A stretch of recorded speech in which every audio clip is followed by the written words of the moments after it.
আজকে 10-26 যে রাসায়নিক সারের মাধ্যমে আলু চাষ প্রায় না হওয়ারই কথা, সেই রাসায়নিক সার 10-26 উপরে এমআরপি লেখা আছে 1470 টাকা।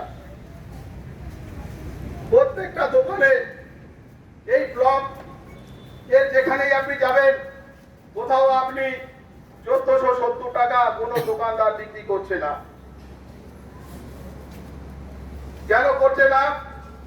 কত টাকা দাম এই সারের? কোথাও 1800 টাকা নিচ্ছে, কোথাও 2000 টাকা নিচ্ছে। এখনো আলু চাষ শুরু হয়নি।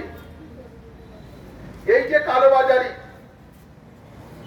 এমআরপির উপরে কেন দাম বৃদ্ধি পাবে? আপনারা একটু চিন্তা করে দেখুন।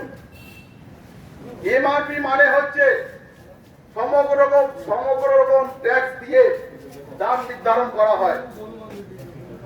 এই দাম নির্ধারণ করার পরে আমার 200, 300, 500 টাকা বেশি নিচ্ছে, এটা দেখার দায়িত্ব কার? সামনেই আমাদের অফিস আছে ব্লকের এডিও সাহেব, ওনার দেখার কথা। আর যে দোকানে বিক্রি হচ্ছে বা কালোবাজারি হচ্ছে সেই দোকানগুলো অথরাইজ আছে সরকারের, সরকার স্বীকৃত অথরাইজ দোকান থেকে কেন ব্ল্যাক মার্কেট হবে? আর একটা বিষয় নিয়ে আমরা প্রতিবাদ জানাতে এসেছি। রামকৃষ্ণ পল্লী মানাচরে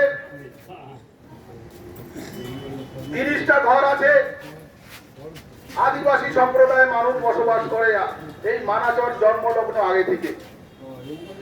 আমরা জানি বন জঙ্গল এর অধিকার এদের জমি কেউ কিনতে পারে না। সেই আদিবাসীদের উপরে পশ্চিম বর্ধমানের